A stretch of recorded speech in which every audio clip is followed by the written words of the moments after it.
Welcome to Self-Funded. I'm your host, Chrissy Francona. 10 years ago, starting a business around yourself was something reserved for celebrities. Today, professionals everywhere are breaking away from the 9-to-5 and building businesses around their own experience and expertise. On this show, we'll explore what it really means to be self-funded, the movement of professionals carving their own path, creating cash-flowing businesses, and building lasting impact without waiting for permission. I'll share my own journey and talk with others who are rethinking what's possible when you take your career into your own hands. Let's dive in. My guest today is Michelle Penczak. Michelle is the co-founder and CEO of Squared Away, a fully bootstrapped company that has employed more than 1,600 military spouses worldwide while helping leaders reclaim their time through high-level operational support. It's such an incredible story about building a business around your own constraints. Michelle is a military spouse herself who was once turned away for a job as a receptionist at a law firm because she would potentially have to move if her husband got orders to another base. After relocating to Hawaii with a young son and many East Coast clients, Michelle figured out how to clone herself and replicate the VA model with other military spouses. What began as a goal of 30 VAs has now turned into a business that did close to $16 million in revenue in 2025. I hope you enjoyed today's episode. Michelle Penczak, welcome to Self-Funded. Thank you for having me. It's a pleasure to be here. Thanks for being here. I am a customer of Squared Away and love the service and your story. And I'm so excited to share more of it with our audience. So let's start with, for folks who are not familiar with Squared Away, what is it and what do you do and who do you serve? Squared Away is a predominantly military spouse virtual assistant company. Very high level, high touch, remote EAs from all over the world that are supporting a multitude of clients, from Fortune 500 companies to venture capitalists and anybody who needs extra time in their day. And so this is a really deeply personal mission and experience for you. Can you talk a little bit about the origin story? I know you are a military spouse, and that was sort of what the impetus for this. Tell us a little bit about that. Yeah. So buckle up with your sad country song mindset. I became a military spouse in 2013. And when my husband was stationed at his first duty station as an active duty Marine, I was very bright-eyed and bushy-tailed, like very patriotic, very Marine Corps spouse. And I can get a job anywhere because I had worked as a personnel assistant to a lobbyist in D.C., which is very much figure it out every single day. Mm-hmm. Life is chaotic.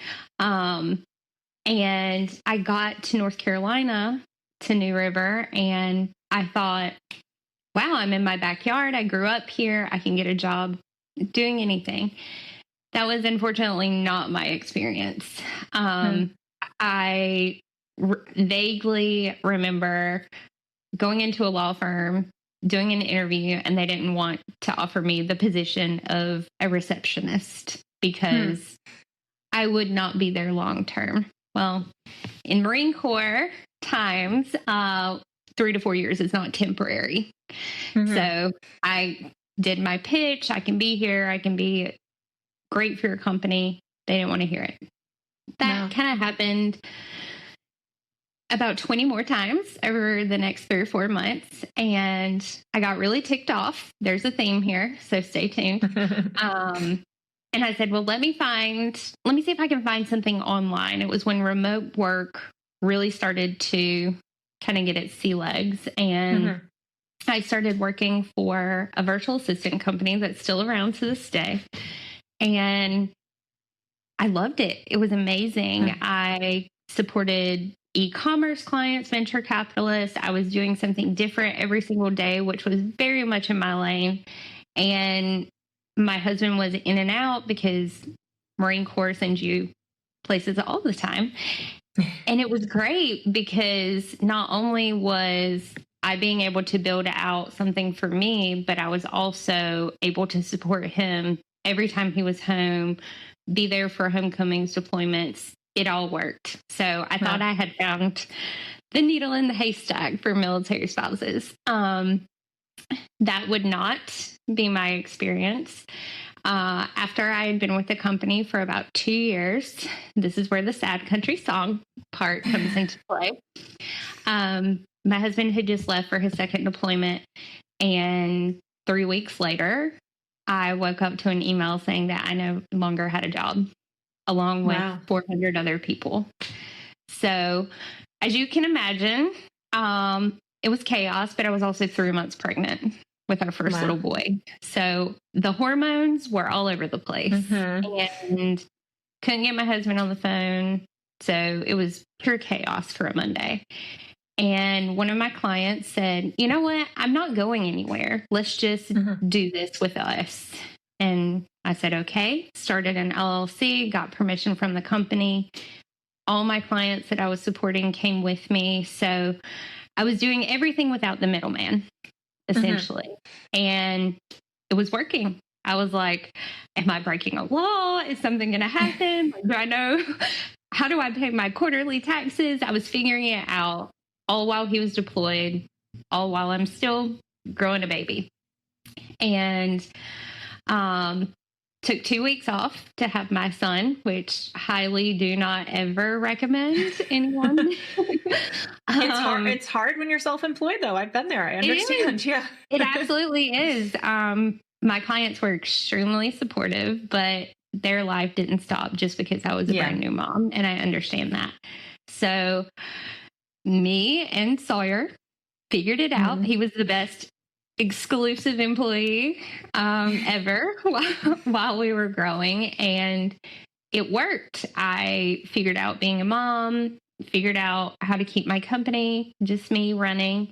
And I was like, oh my gosh, I've mastered it again. This is crazy. And then my husband came home and said, we have orders, which if you're a military spouse and you've ever heard those words, your heart plummets to your toes. And he said, we got orders to Hawaii. I'm on the East Coast where all of my clients are based. Hawaii is 6 time zones away. So I kind of had a crying spell, mental meltdown in the closet after that. He thought I was going to be excited because Hawaii. It's Hawaii. And Hawaii, yes. Oh, okay. So then I said, I'm not going to let time zones beat me. I've birthed the baby, survived a company shutting down. No way time zones are going to win. So we got everything packed, moved to Hawaii. And I told my clients I was moving. I did not tell them where because I didn't want to freak them out. And I started working EST in Hawaii at 3 a.m. Hawaii time, sponsored by every caffeine product that is legally on the market right now or back then. And it worked again. And I was working until noon or 1 o'clock Hawaii time. I had the whole afternoon with my baby at the beach, which 0 complaints on that, especially as a new mom. So that's kind of how I figured out it'll work regardless of the time zones. And my co-founder, who was one of my clients at the time, called me from South by Southwest about 6 months later and said, hey, I need you to clone yourself. Sounds fun in theory, but how's that going to work?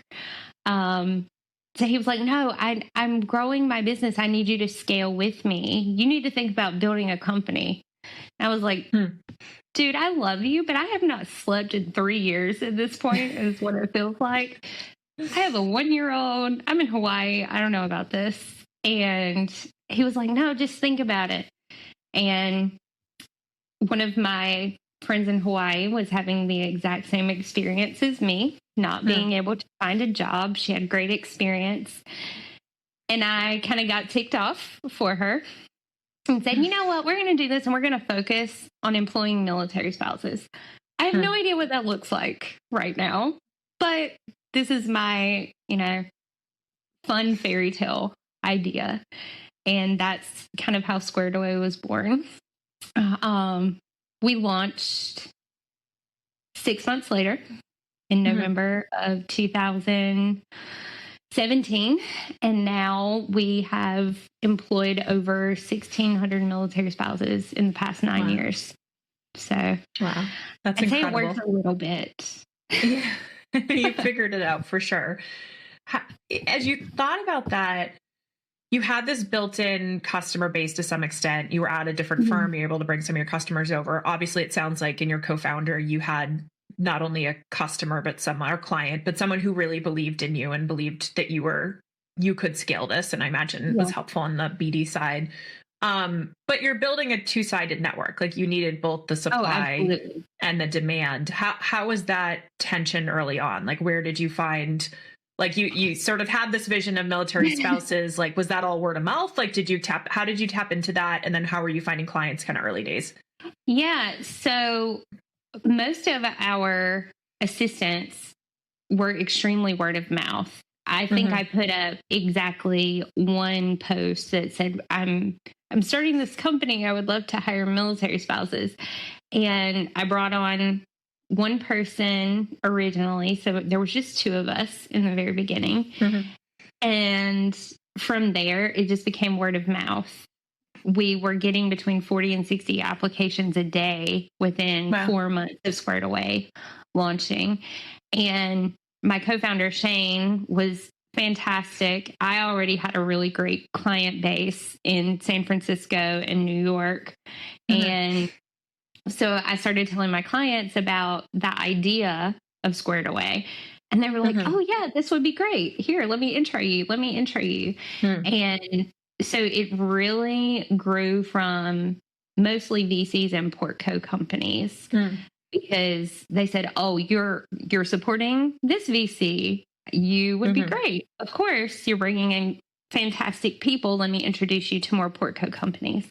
So that's how we really started to scale, was very organically and referral based on both sides of the house. I don't know how intentional this was or wasn't. You can tell me, but super smart by you to think about, or maybe even not think about, but just do it, of like tapping in. When you're tapping into the VC or private equity, like you're tapping into not only the firm, but certainly a whole portfolio. Did you sort of find that to be the case of like you're supporting the VC and then they're kind of recommending you into portfolio companies as well? Yeah, absolutely. So two of my clients were really high level VCs, and I went to both of them with that idea, and they were incredibly supportive. They were very much, we don't want to lose you, but we also want to support you in this new venture. So they were really helpful in saying, okay, well, this portfolio company of ours needs support, but they're not to the point where they need full-time support or somebody in person. They're just kind of getting their legs with everything. A lot of the companies originally were pre-seed or seed A. So from there, it just kind of blossomed. And then the founders would recommend me to other founders, which was fantastic. So we definitely got the majority of our clients there for sure. Yeah, it's such a referral network. Like once you're in that and you've proven yourself, like it's sort of you catch on fire in a way of that. What do you think about the model? So certainly the portfolio side makes sense of, a seed stage company that doesn't have a lot of resources, doesn't want to build up a big full-time team, but needs support, and you guys can provide like a very fractional, agile support. Talk me through the early VC relationships. Did those come through the previous VA company you worked for, which I think might have been venture backed, or how did you build the first relationships with those VCs? The first relationships were the company that I was working for. They would take our skill sets and then match us with whatever clients were coming through.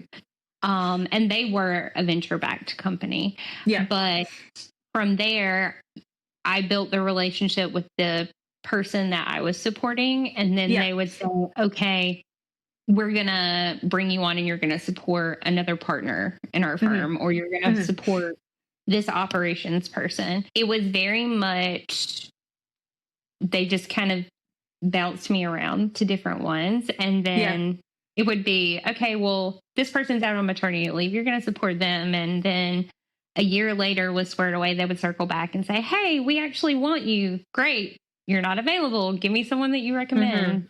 So a lot of it was circling back through me because they had worked with me originally.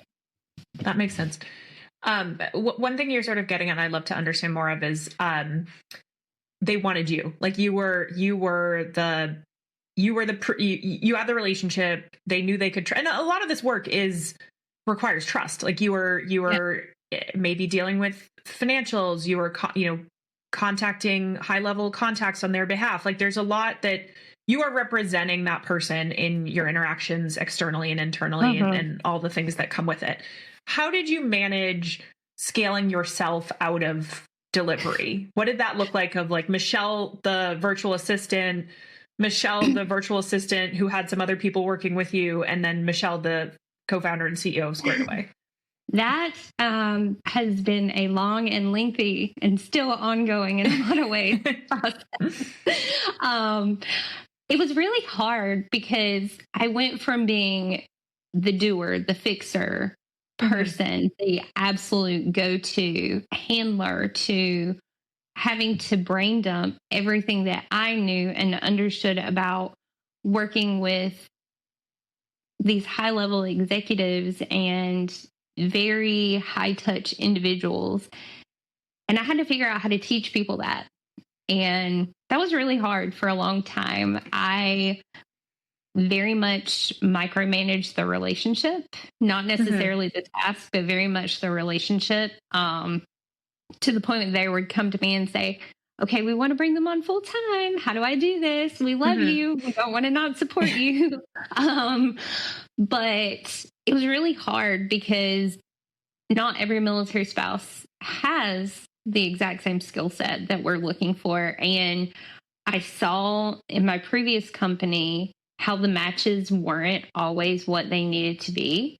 And then you have to deal with an aggravated client and an aggravated assistant because the relationship isn't what it needed to be. So we had to figure out, number one, the skill sets that we needed, the soft skills, to make sure that everybody has the same soft skills, and then basically play professional matchmaker with clients.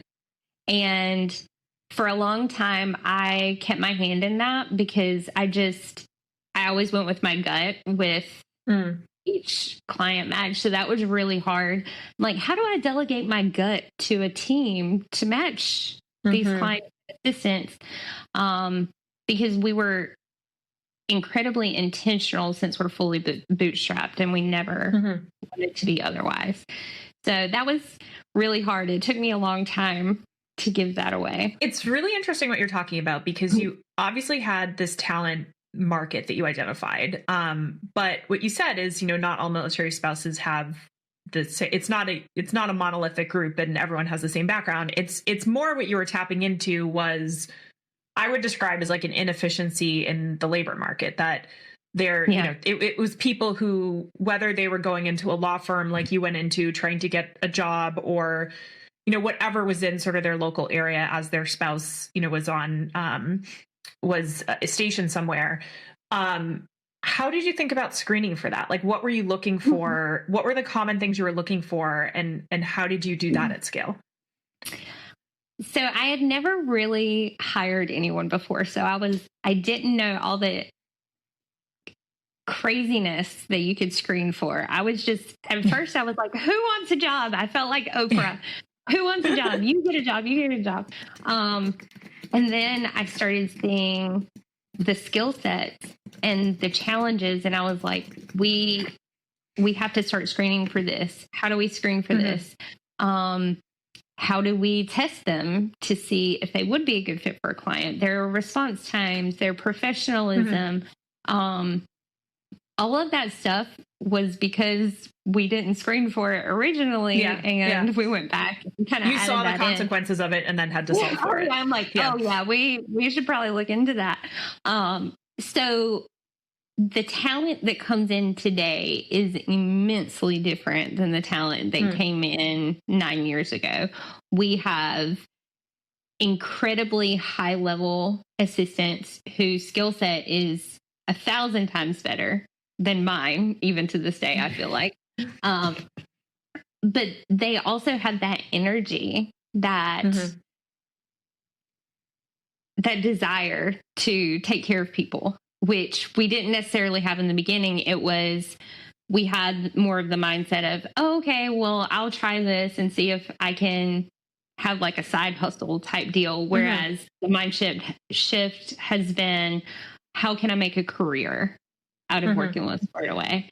So it went from, oh, this sounds cool mindset of military spouses to, okay, I have a real chance at a 6-figure career in the future if I work with Squared Away.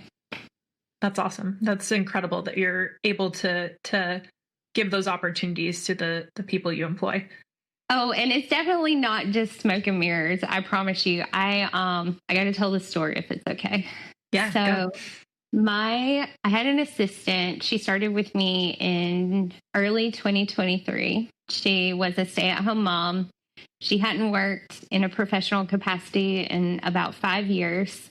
And when she found out that she was going to be supporting me, she was like, oh my gosh, I got to work with Michelle. Not that I try to be scary, but the CEO title can be a little bit daunting. Oh, she became your VA. She became my VA, like right out of the gate. That's awesome. So I was like, she was like, am I in trouble? Do I have to work with Michelle? Like, it's like going to the principal's office. It's like exactly. Like, so she was like really, really nervous. And I told her, I was like, I promise I don't have 3 heads. I'm not going to scare you. I am the easiest person in the world to work with. Just take a deep breath, walk away. I promise it'll be fine. So she started working with me. She was absolutely phenomenal. And she was working with another client as well.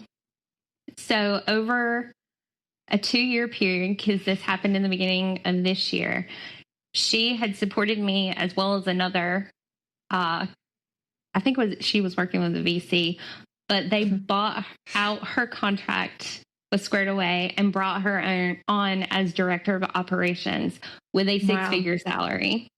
That's amazing.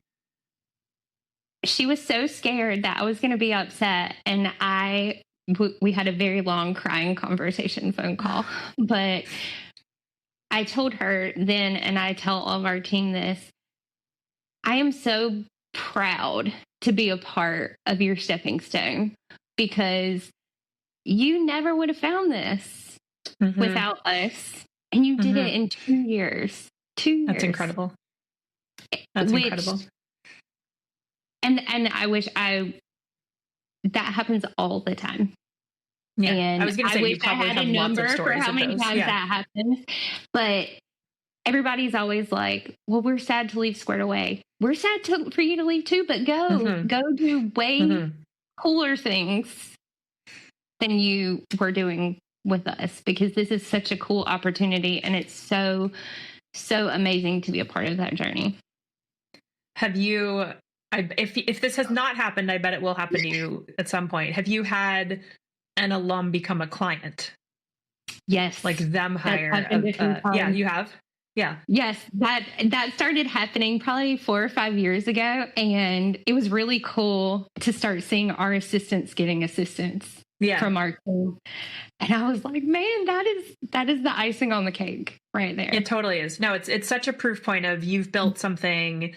It's sort of at the core of, like, I mean, your professional services is business, and it's at the core of any really good professional services business that I've seen, is like, you are creating an experience. Your people are your product. You treat them really well.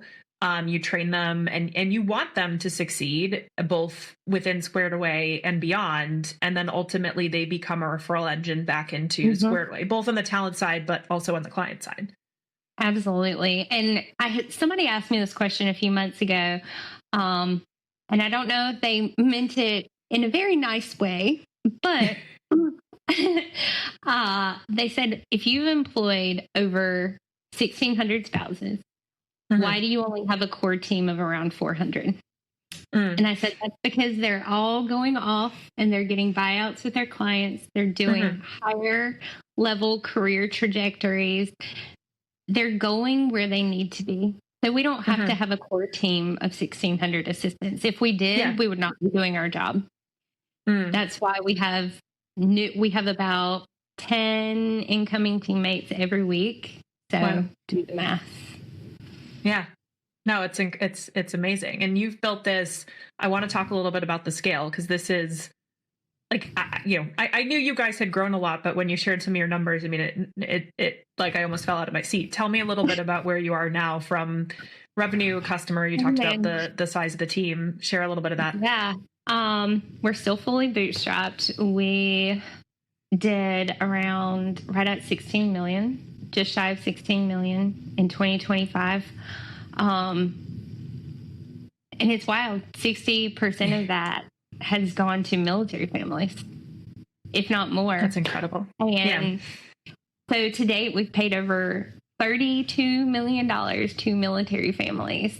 Wow. And when military spouse unemployment is 5 times the national unemployment rate, I really feel like we have been a part of getting that from 28 to 21. And it's so amazing, because that community is so very near and dear to my heart. And I wish I could put it into words. It's just overwhelming with how incredible our team has been and how supportive our entire community is internally and externally. So we are a very, very blessed company. Well, you've done an incredible job. I mean, if you think back to, you crying about going to Hawaii, and I don't say it flippantly, but like, I get it. Like you had a baby, and you had sort of figured things out, and then you're switching time zones by, 5 or 6 hours. Did you ever think it would get to this? Like, at what point did you start to have like a real vision around like what this could become? If my husband were here, he would jump on that in a heartbeat. He said, he tells me all the time, he's like, yeah, do you remember when you said that you would love to employ 30 military spouses? And I was like, yeah, I don't know how this happened. This is not, I did not plan this. So he loves to remind me of that. But that was the goal. I wanted 30 because I felt like 30, I could easily deep dive. But then as we grew and we had more and more people apply and we had more and more clients coming in, I was like, we cannot stop this train, because there is way too much good happening on both sides. And was it overwhelming? Absolutely. But I tell our team constantly, we can always figure it out. And that's what we did. I do not have a business background in any capacity. My degree is political science and history, but we have figured it out. And our team, I absolutely cannot take all the credit for it. Our core team has been here with me for an average of 7 years, and they built it completely with me from the very beginning. I imagine that you've had some of your VC clients come to you and say, Michelle, like, can I invest? Oh yeah. What do you say? I love telling them I don't need their money. That is my favorite thing. Well, yeah, I love you, but we don't need you right now. Thanks. Keep you in my back pocket for later. Yeah. But no, it has been really fun to say that to them, and they've always been very supportive from the very beginning. And I will say that, for all the craziness that happens in the business world, we've had nothing but great experiences with people giving us advice, and giving us tips, and sharing our name with their friends and partners. And it's just been an amazing experience all the way around. That's amazing. I want to pivot a bit. So you mentioned earlier about this has at least started as a very, lack of a better word, a very manual model. Like you basically, your model is, and I think it's been since the beginning, correct me if I'm wrong, but your clients are paying a certain fee per month for a certain number of hours of VA's time. So it's time based. It's very labor based. Gen AI comes around. How have you thought about bringing AI into the business, and what has that done to Square Away? It has made our life so much easier on the internal side, number one. And number two, I think it's also helped our clients in an immense amount of ways. Everybody said AI is going to come for our jobs. I don't think that's going to happen anytime soon.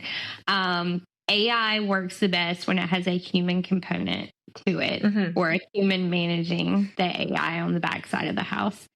So we've been very intentional with teaching our team members about AI and sharing new resources for them to utilize with their clients. And we have just been huge proponents of it. Think of it. You think you're good now. Imagine what you can do with AI on the backside. So it's just been a mindset shift using new tools, which is something we're all very familiar with internally. But we use AI a lot for our sales process and client matching, communication, all of that. So it's been a godsend to us in a lot of ways. Are there any specific like tips or tricks you can share of tools you love? I'm putting you on the spot a little because we didn't discuss this, but I'm curious as you're talking, like, oh my gosh, any platforms you love or any tools you love? Number one, I love HubSpot and its AI and automations are absolutely incredible. Most of our internal resources are built on Airtable automation. AI. I'm a huge Airtable fan, and I've built a lot of Airtable. I just want to hug the founders of Airtable. They are fabulous. And one of the VCs that I worked for, back in the day, I will say, they were one of the first investors in Airtable. So I got kind of an early snapshot, and I was like, "This is so cool." So I've utilized it ever since. But, oh gosh, Zapier. Claude, huge fan of Claude. Honestly, if there is an automation, I always want to learn about it, or a new AI tool. I always play around to see if it'll be helpful. If not, I don't share it with my team. But if it is, I'm like, ooh, check out this new one that I learned about. So a lot of people are very much on board internally, but it's been teaching clients about it who are like, oh no, another tool. Why do I need this? Yeah, for sure. No, that makes a lot of sense. It's but it's cool. You get to test them yourself, and then what then works for your clients as well. Michelle, I think you have a really interesting perspective in that you are what I describe as an experienced entrepreneur, meaning you've built a business around your own experience. And you've built it to a scale that is incredible. But you also support a lot of people who are doing the same. So starting out as a solo entrepreneur, trading their time for money, then figuring out how to scale it. How do you? I think one of the challenges that maybe folks who are like my stage of growth have is this trade-off between delegation and cost management. Of how do you want to buy back your time, you want to focus your time on the most valuable tasks, but also look, it's costly to hire talent. How do you navigate that? Or how do you recommend people navigate that as they're starting out in their journey? Start with giving away the 3 things you hate the most, because they're the things that, number one, you procrastinate and think about because you don't want to do them. They typically take the bulk of your time because you want to do the fun stuff, the things that you actually enjoy. So if you're literally just doing the stuff that you hate, then you can't focus on being more forward thinking in your business. So let's say you do 20 hours of emails and communications a week when you should actually be talking to clients or pre-planning an event or something like that. You just wasted 20 hours on answering emails and sending stuff to spam. Give that away so that you have 20 hours to focus on being forward thinking and proactive in your business. If you could do that for 20 hours, what would be that revenue that you brought into your company?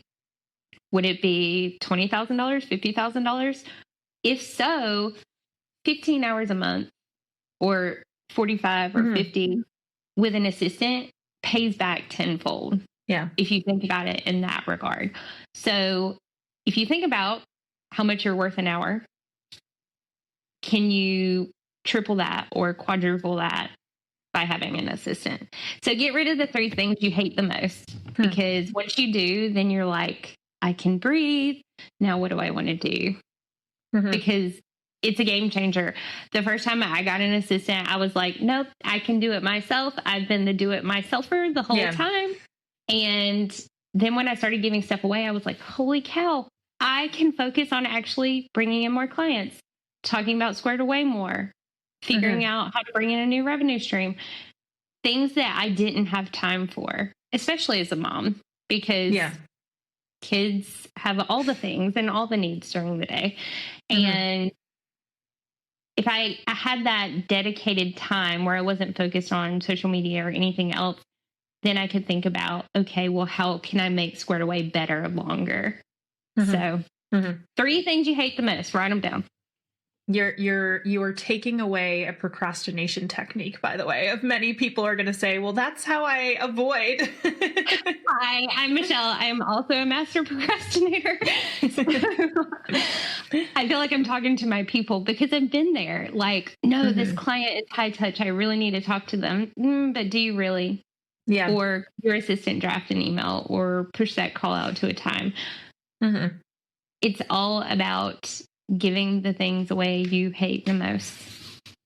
I feel like, and I'm curious if this resonates with you, I feel like as someone, as an entrepreneur and a mom, being a mom, one, I feel like entrepreneurship can be very lonely, and there's, a lot of people talk about that, and it's like, how do you create accountability when you don't have a boss, you're your own boss?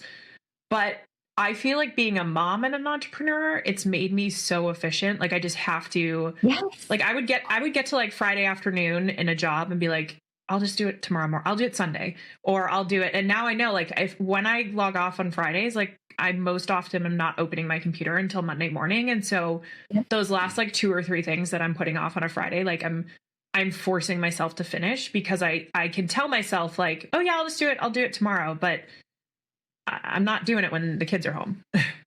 Exactly. And even as a mom, think about all the things that we handle: grocery shopping, kiddo doctor's appointment, shopping for baseball pants, which I just had to do this morning. Go figure. Those are things that you can give away. You don't have to call and talk to the pediatrician scheduler. Your assistant can do that. Danielle, mine, is fabulous at sounding like me on the phone. But if you give that stuff away that is low priority, yes, you do need to go to the doctor's appointment with your child, but you don't need to schedule it. Yeah. You don't have to give away whole projects. Like, cool, take my kid to baseball, handle the whole thing. No. Buy the baseball pants, put it on my schedule. Let me know when I'm going. Remind me, that kind of thing. The things that give you anxiety as a parent, give that away so that you can focus on building those core moments with your kids instead of scheduling when you're in mom mode, and focusing on the actually being present when you're an entrepreneur, founder, mom. Being present in those moments means giving away the things that you can delegate. I love that. That's so important. Well, this has been incredible. I want to end on getting advice. Like, what advice would you offer to someone? So this notion of building a business around your experience, you took a constraint that you had, and you took experience, that you had navigated, as a military spouse who had been, was stationed different places, and turned this into initially a great job for yourself, and now a really incredible business that's, driven into millions of dollars of value to military families, which is amazing. For someone who is sort of starting out thinking, okay, I want to take the experience I have and figure out, like, where is there a business to build around that? What advice would you give them? Oh my gosh. Follow your passion, number one. Think of a plan, build a plan, and then test it with a small group, like, of trusted people that will give you honest to goodness feedback. Feedback is a gift, I assure you. And just see if it works. If it works and people love it, you have traction. and then you can figure out the next step and scaling a little bit bigger. But if you're passionate about it and it's a skill set that you love, absolutely go after it.